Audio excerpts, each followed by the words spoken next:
Oh, and here they go. So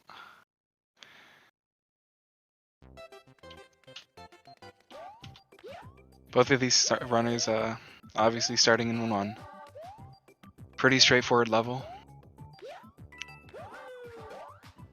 Nothing too crazy about this level. Oh, both of them hitting the wall. They're synced up here almost. Basically exactly synced here.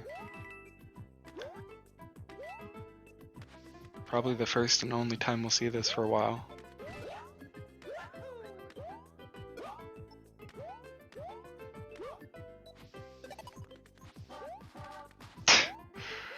They both hit the flagpole at basically the same time. Both getting a 452. Moving on to 1-2. The sync's still there. See how long into 1-2 their sync will last. Oh, Glowy enters a little late. But, I mean, it's nothing. Gonna run this long at this time. It's nothing to stress over.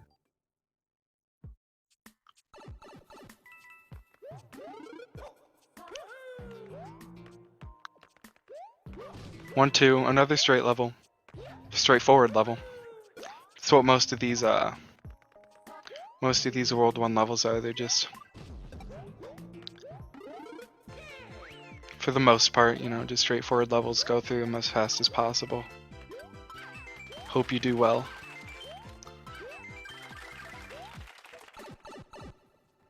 Yeah, it does look like Glowy has slightly faster loads. It's definitely going to give him a little bit of an edge when they're synced up like that.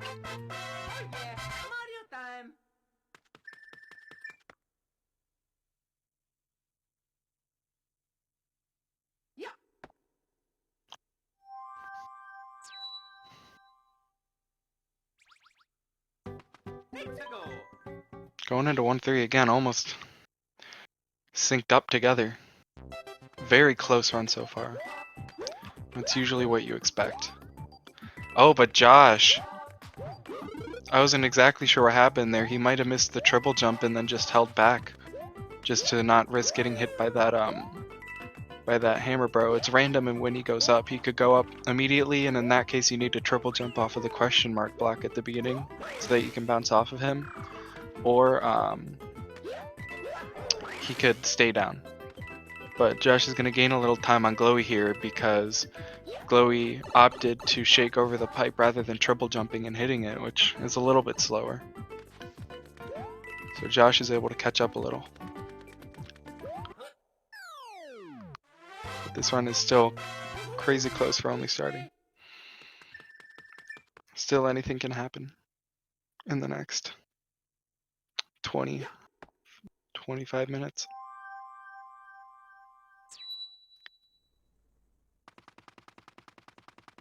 Now for my personal favorite part of the run here.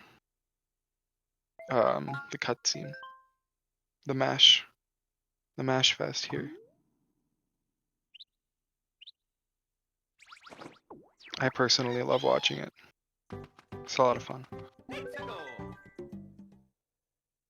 But it's a pretty unpopular opinion. It's a pretty hot take, I'd say. Oh, Glowy. Not getting far enough to go into the cannon. His momentum just got completely stopped, and I guess he wasn't paying attention because it took him a little bit to move over there. I'm not sure, but that gives Josh just a little more time again, and now they're almost exactly tied, except for maybe a second. But around World 5 is when we're going to see these runners start to gain or lose time off of each other here.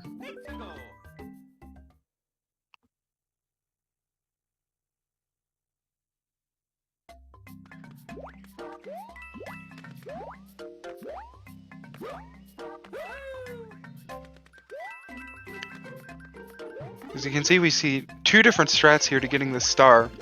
Both basically guarantee it. It's not 100%, you know, there could be little mistakes. And Josh missing a jump there. Glowy gaining, again, a little more time. We saw Glowy just run up, which is easier, but it's a little slower, and we saw Josh do a triple jump off of the Koopa, which is a little harder, and it saves a little bit of time. Neither runner going for water skip either, so they're going to swim all the way through, which is definitely the best choice here. No reason to go for something like that in a race. It's a pretty decently difficult strat. Some would debate. Some say it's easy, some say it's not. Josh doing some camera adjusting, I see. Having a good time, I guess. I don't know. Maybe trying to make it not so crooked. I don't know. Giving us some motion sickness.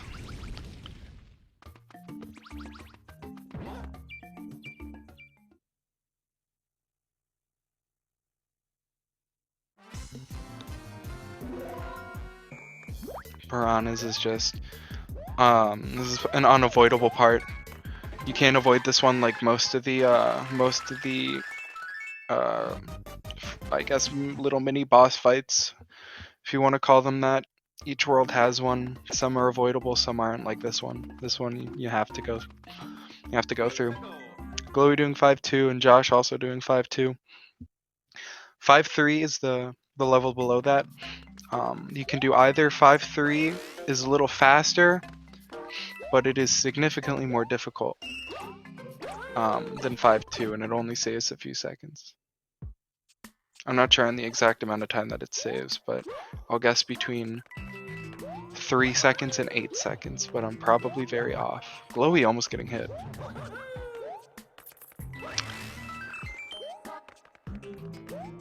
But both runners still very close into 5-2, which is very surprising. You know, usually around this time is when the runners start to, you know, be noticeably ahead or behind. Because this run can be so brutal, you know, if you make one little mistake and you get hit, then you have to go all the way back to 1-1 for the propeller, so it's great to see a close run in this tournament.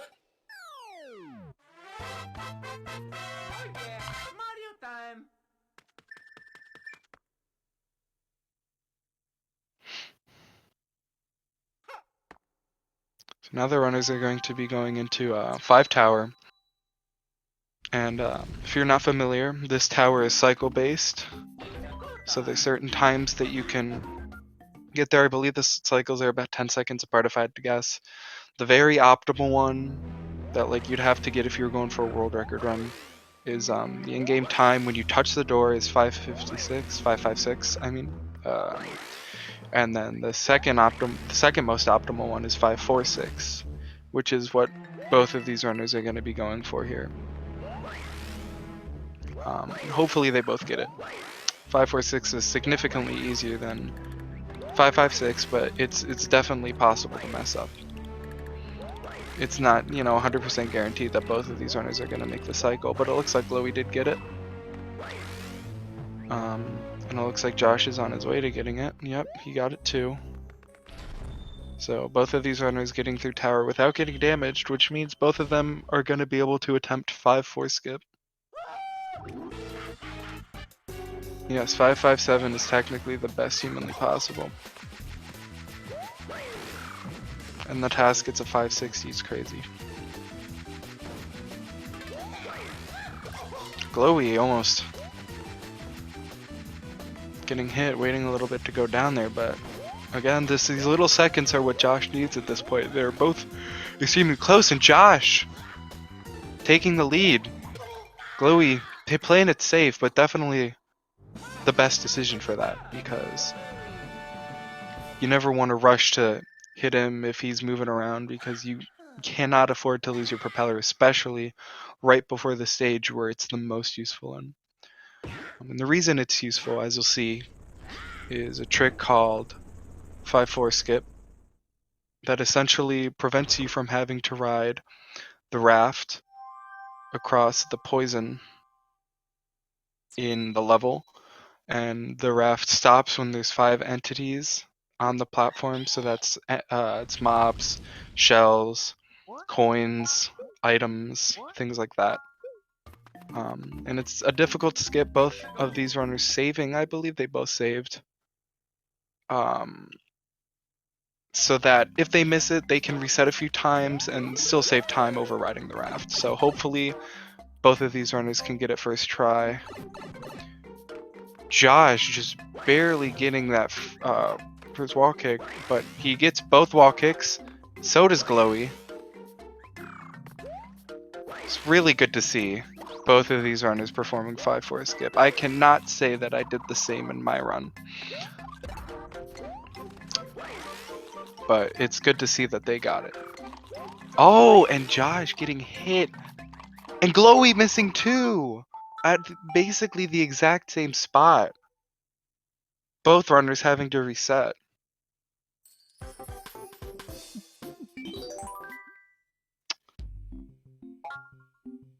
So this is still a very close race. But as you can see, the reason both of these runners saved is that so if this happened, they could come back to 5 tower and still have their propeller.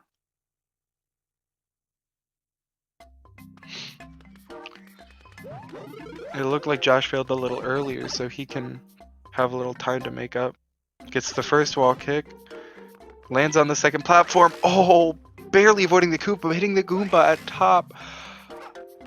Glowy getting the second wall kick. It looks like Glowy could take the lead if he can get the rest of the skip. Usually after the wall kicks, it's relatively easy, but as we saw last time, both runners managed to...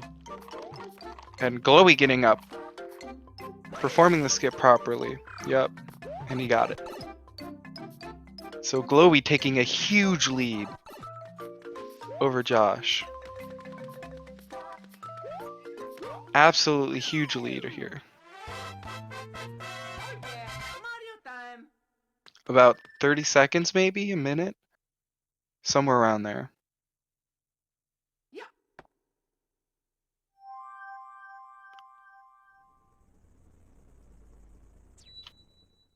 I'll see about how they are apart. I started a timer when the cutscene finished. We'll see how far apart they are. But Josh successfully getting 5-4 skip on the third try. It's a very difficult trick. It's not the easiest trick out there. A lot of people struggle with it. Glowy going through the very dark ghost house. I'm sure that's just his camera.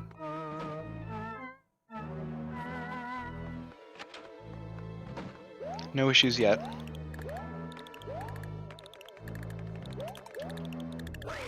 And Josh is 42 seconds behind. But Glowy getting through Ghost House just fine. It looks like he's been practicing. Because he is definitely on about, if he didn't mess up 5-4, Glowy would definitely be on a 27-ish pace right now. Without the mess up on 5-4, but still definitely on sub 30 pace. Ahead of his PB. That I can probably tell you for sure. If he could do the rest of the run really well, he could probably be ahead of his PB. Maybe get a sub 30, but again, neither of these runners at least have timers on their screen, so we can't tell yet. But if we can get a post-game interview and hear them, maybe both of them are timing on their own screens, or on their own, like, PCs. So Josh making it through Ghost House. Very clean, both runners.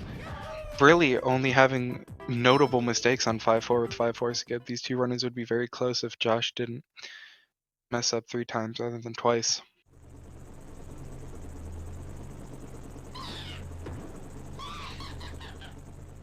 But Glowy again, able to pull ahead and getting it second try. So going into 8-1, this level has it's very RNG dependent. These racks that fall from the sky are RNG, so there's specific movement that these runners do. You'll see them basically doing the same movement, but Glowy making a little mistake there. Ooh, very close to missing it, but I mean, it's not that big of a deal if you lose your propeller, because you're supposed to damage boost later on anyway, which we'll probably see Glowy do. But these rocks that are falling from the sky, these asteroids, whatever you might call them, are random, so there's specific movement that the runner can do to avoid this, and I think we'll be seeing Josh do it more than Glowy. And Josh, again, able to make up a lot of time if he has Propeller over Glowy.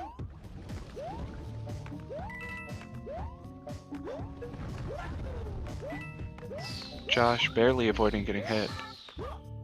Glowy still making it through. So he didn't get the backup Fire Flower. I don't know if it's because he doesn't know that it exists, but doesn't get it. Josh is opting to take damage there. That's what I would do. We'll see if he gets the backup Fire Flower, which again will save him a lot of time on Glowy. He's gained at least 20 seconds on him. But Josh also is going to have to wait because he got damaged as well. He's opting to wait for these ones, which I agree with more than waiting for the second ones. If the meteors start falling when you're on a little platform, it's a lot easier to avoid them on the bigger platform. And also not going to be able to get the triple jump over that lava pillar, but both runners with sloppy-ish 8-1s.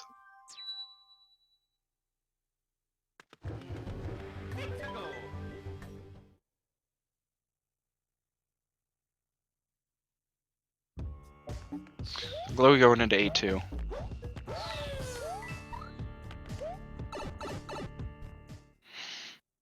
Josh as well. Again, gained a huge lead from that level, about maybe 15-20 seconds. Glowy gonna get a mushroom here. Usually you see in this level done small, but just a safe race strat. Nothing wrong with that at all. Do not blame him for it. For that reason exactly. If he was not big, he would have been dead, and Josh would have been ahead. So a very smart decision to stay big, but Josh not doing the same. Gonna play kind of risky, go small, but he needs every second he can get. If he needs to not get the mushroom to save 2 seconds off of Glowy for getting it, then so be it.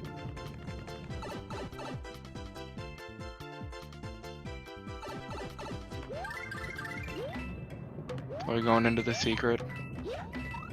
Again, the reason you kind of want to stay small is to be able to not hit your head on the ceiling as easily, but getting through there pretty clean for being big.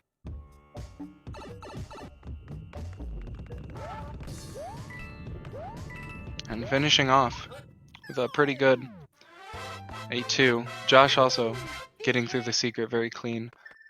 Maybe a little more clean than Glowy. But again, this is still anybody's race. This is not by any means Glowy's race. This is anybody's race.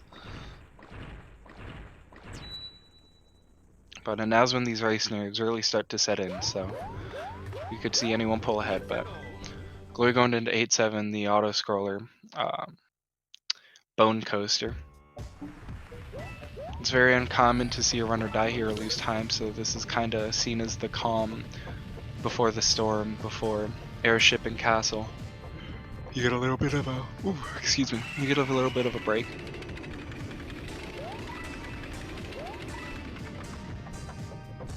You know, it's still very possible to lose time on, but you know, usually you don't see it too much.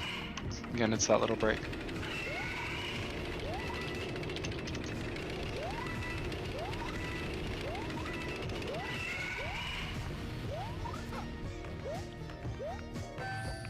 Looks like Glowy got both wall kicks pretty optimally.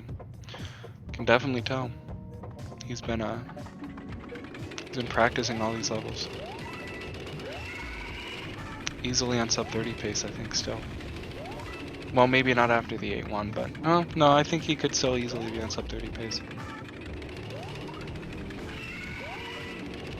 Announcement, everyone.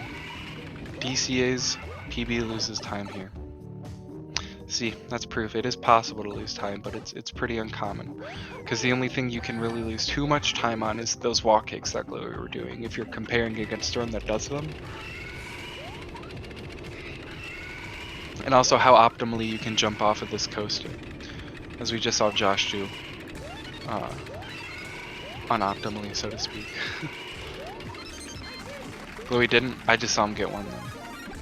I'm trying to look between both screens as fast as possible.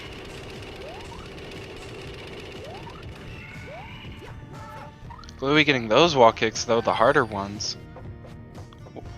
So, that makes up for it if he didn't get the first ones.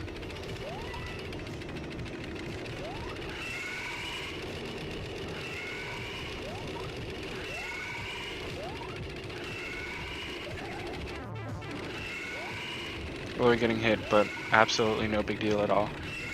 No reason to keep the fire flower.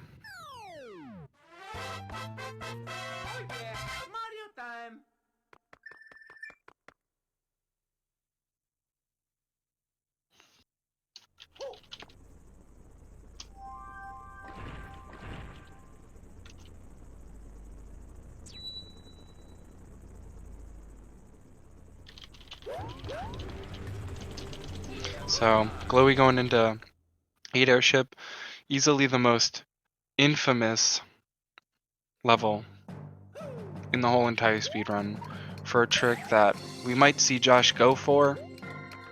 And that trick is called bombless. So essentially, as a lot of you probably know, at the very end of this stage, the mini boss fight is with Bowser Jr. And Bowser Jr. rides in his little clown car. Ooh, Glowy losing it, but there's a backup. There's a backup right here. He goes in his clown car, and he basically rides the ceiling the whole entire time. And it's possible, with a very precise jump and a very precise spin, that you can just sneak above that little area and ground pound him, and have to skip doing, or having to... I can't talk. Ooh. Being able to skip hitting him with the bomb. You can do that once and it saves about 13 seconds, and twice saves about 20 seconds. Glowy opting to spin here could give Josh some time to make up. Double saves 20, triple doesn't save any time. He'll lose this time actually. Ooh, see Josh. See, that's exactly why Glowy opted to spin through. So Glowy's actually going to be saving time by going through over Josh.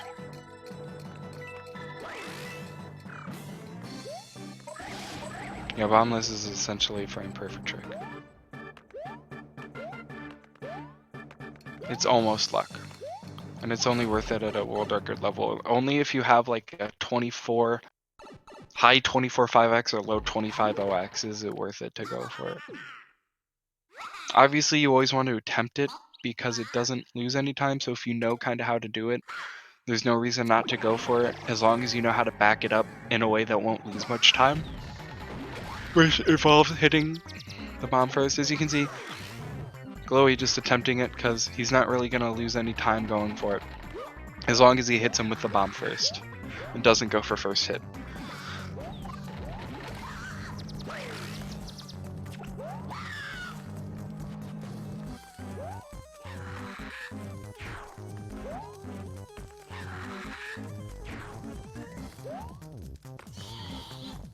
Josh, struggling with the bomb, almost gets hit.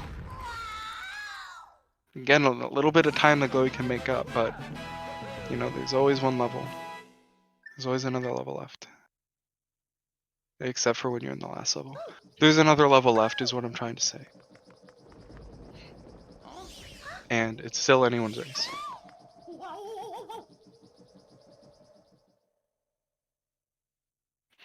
Yeah, no, that's what I was saying, DC, is that as long as you hit him with the bomb on the first hit, you won't lose any time going for it after that. But if you do go for it first hit, then you will lose time.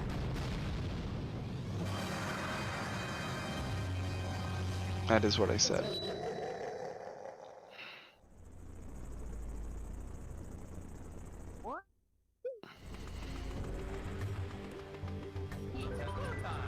I was probably just speaking fast. But Glowy going into 8 castle. Very last stage of the game.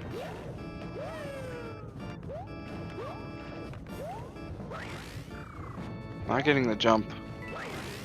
So gonna lose a little bit of time there that maybe Josh can make up here.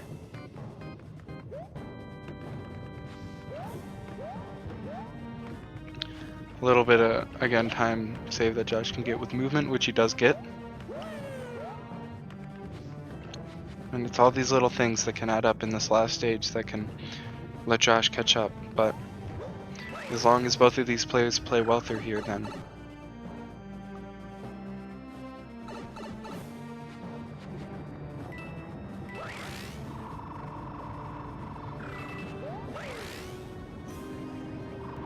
but both runners getting through the first section.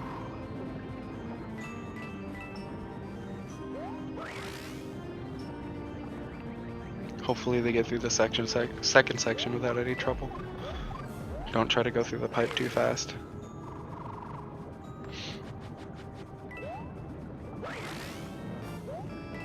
Oh, with a weird glitch there. He must have landed and spun at the same time or something because he didn't do anything. He just kind of shook. Like I heard the sound. So Glowy going into the final Bowser fight. Josh on his way.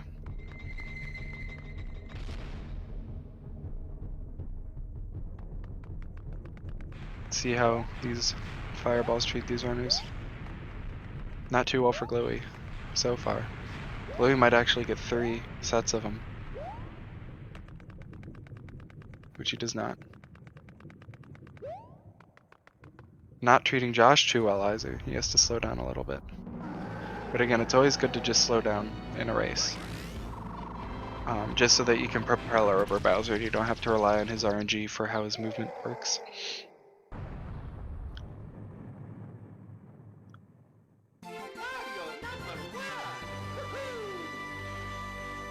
So Glowy going into escape. The very final part of the run. It's infamous because, again, it's the end and you're nervous and it's pretty difficult. It's not easy to do fast and optimally, but here's where we could see one runner pull ahead, or we could see Glowy stay ahead.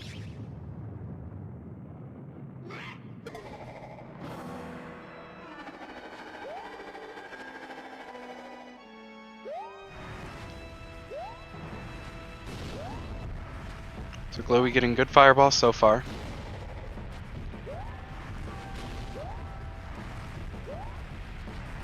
Ooh, that last one wasn't too good. But shouldn't cost him too much time. But it's enough for Josh, if Josh can get good fireballs. Which it looks like he does so far. He just needs one more good one. And Glowy losing propeller, not too big of an issue because he can get one right here, but it looks like he's playing it safe, which is always a good idea. Almost misses it. Oh, it'd not be good, but Josh getting worse fireballs than Glowy here.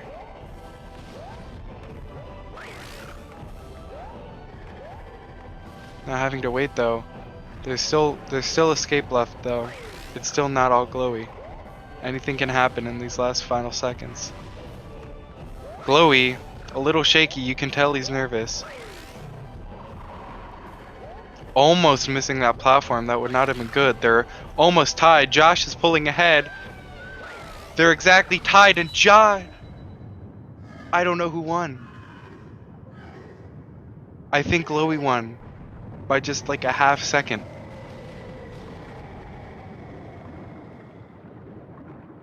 We might have to go look back at that, because I don't know who started first.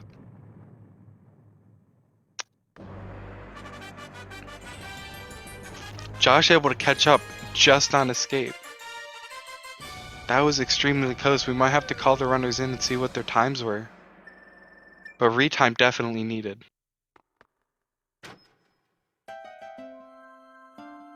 See if we can get them in for an interview.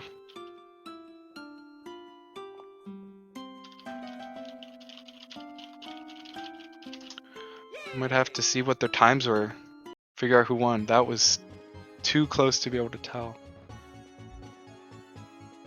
That was a really great finish. Josh really able to come in. Even if he didn't win, he should be really proud of that clutch escape.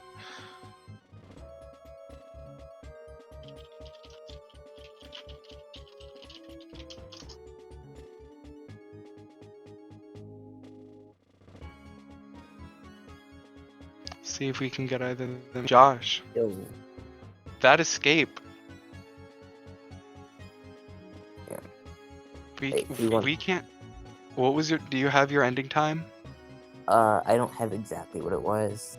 It's like 27 something. Oh, what?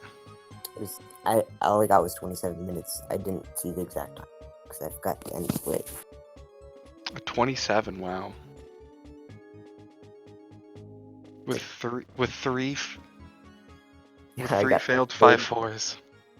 Yeah, You managed to get a 27. That's crazy.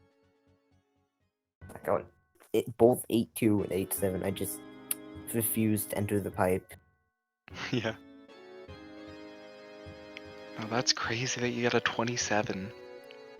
Yeah. With 3 failed 5-4s. That was a really good run. That means Glowy got a huge PB too. Yeah. So he was ahead of me out of airship, but I don't know what happened afterwards.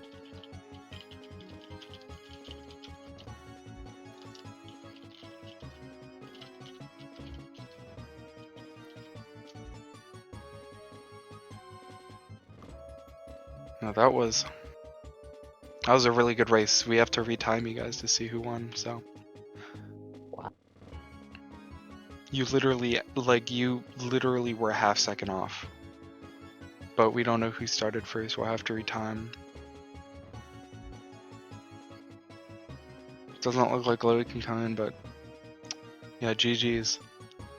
We'll have to see who wins. I don't know if we'll retime now. I don't know who would take care of that.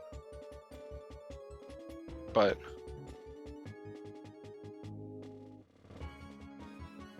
yeah, retime definitely needed. That was a really good race. That was really fun to commentate too. I made so many bad mistakes. I mean, other than 5-4, there really wasn't anything huge. I lost like 2 seconds in the first 3 levels, I think.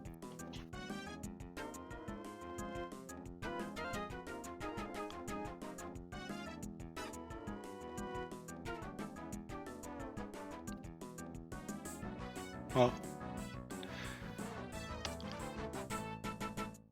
as far as I can see, that is the race. Again, I don't know about a retime. Might need one. I might be able to do it tonight, but that's it for tonight. The next race on Speed Gaming 3, or the next Speed Gaming race in general, I guess. Over on Speed Gaming 4, there's a Super Metroid any percent race at 11 p.m. Oh, that already started. Well, I guess this is the last run of the night. So, currently there are no scheduled races for the Under % tournament, but I'm sure there will be very soon as people schedule their races. So, yeah, thanks everyone to being here watching. Make sure to follow Speed Gaming 1, 2, 3, 4, 5. Keep up to date with NSMBW tournament and all the other tournaments going on. Some really good ones going on. Final Fantasy Randomizer, A Link to the Past. So yeah, make sure to go check those out, as well as keeping up with this one. And yeah, thank you all for watching.